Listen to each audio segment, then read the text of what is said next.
Wherever possible, you should be using managed policies in your IAM configuration as a way to simplify the creation and management of policies in your AWS account.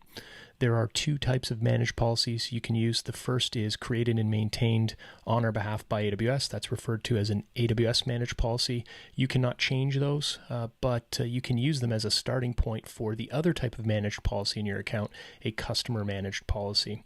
What's great about managed policies, regardless of the path that you take, is they're standalone entities, which means that if you delete resources assigned to those policies, the policies remain in your account. They have their own Amazon resource names, ARNs, so unique identifiers. The other nice thing with a managed policy is they're version controlled. You can have up to 5 versions, and you can revert back to a previous version if something isn't quite right. The other thing that we often say about managed policies is use an AWS managed policy as the starting point. You're going to practice least privilege. The AWS managed policies are great starting points, but in many cases you'll want to kind of exist in what I'll call the white space. You don't want to make somebody a power user, but they need maybe a little more than read-only.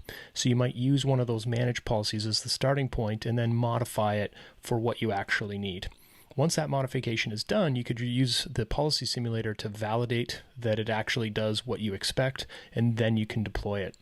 Managed policies are a really effective way to create and maintain policies in your account, and you should absolutely be using them. Just make sure that you're using them in an effective way and that you're not making everybody administrators within your account. Always practice least privilege. So get out there, build great things, and we'll talk to you soon.